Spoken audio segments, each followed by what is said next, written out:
Hello and welcome to my guide to Garrosh Hellscream on LFR difficulty. Now this fight is, well, it's quite a long fight, and honestly I think that providing everything is well managed, it's a rather clean kill. Now the problem is that being LFR, you probably can't expect people to really do the strategies in a clean way. Now the fight consists of 3 phases, but phase 2 and phase 3 are rather similar, and then there's also a transition phase. So in this guide I'll go through every phase, basically what you need to do to not die in it, and it should all be good. Now, phase 1. So this is the ad phase. He will spawn a lot of Corkron ads to aid him. The boss and the ads are tanked roughly in the middle of the room, but perhaps a little bit closer to his throne. The ads don't do a large amount of damage, but there are quite a lot of them, so tanks will need to stay on their toes with gathering everything up. Now the first kind of ad is a Warbringer. These do low damage, but they do a hamstring which does slightly more damage than normal and will reduce your move speed by 50%. Now the only other kind of traditional ad is a Farseer. These are orcs riding wolves, and you'll see them do a chain heal, so you'll want to interrupt that.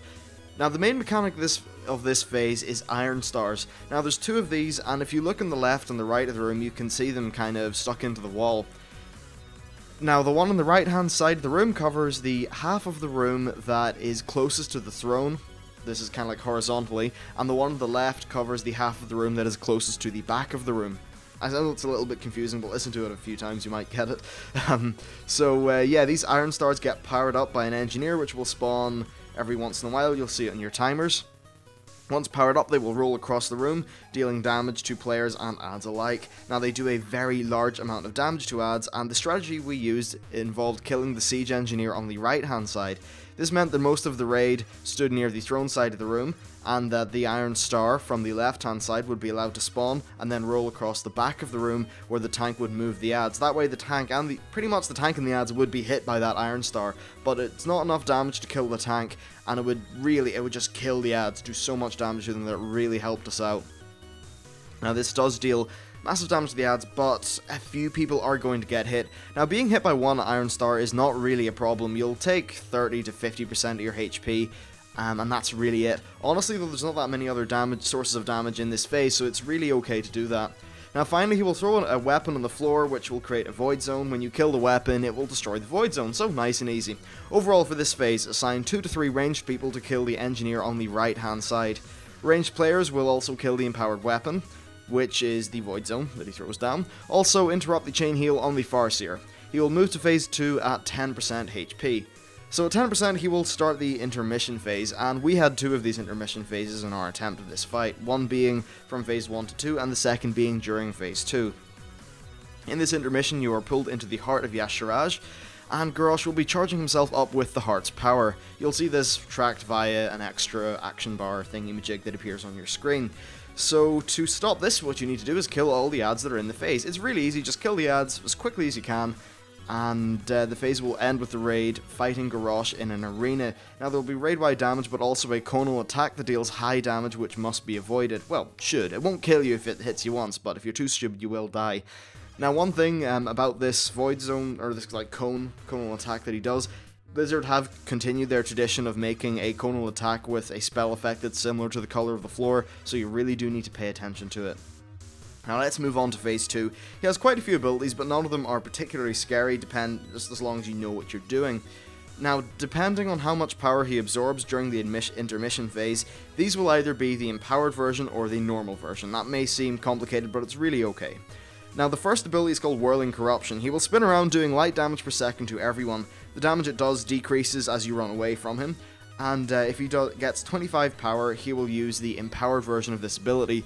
The empowered version fires a missile at the player, and at players just in general, which deals light damage, but more importantly it spawns a minion. The minions are just gathered up and AoE'd. It's really easy. The next ability is called the Touch of Yasharaj. This is the one that will probably kill groups that are complacent, so as long as you keep your mind about things, it should be okay. He will periodically mind control players, and they will start to cast a spell called the Touch of Yasharaj, which will spread the mind control. You must interrupt this if possible.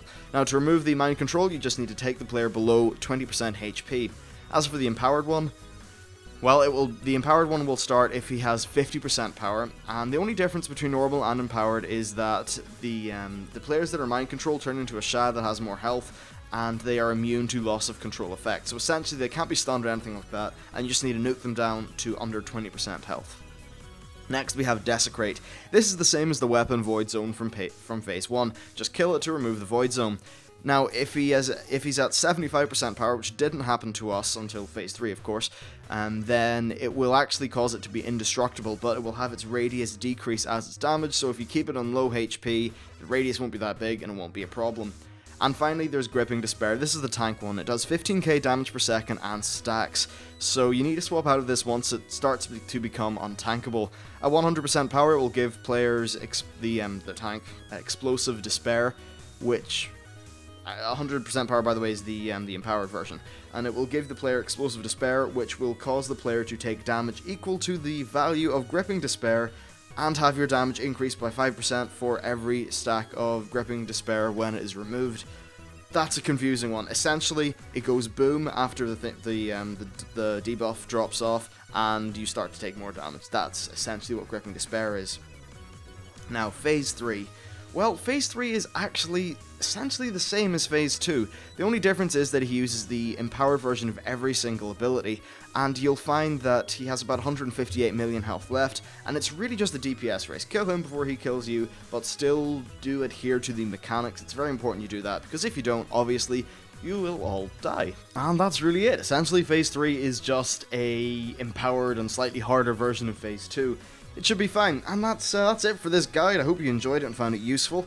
If you did, I'd ask you to please consider liking and subscribing, and with that, I'll see you next time.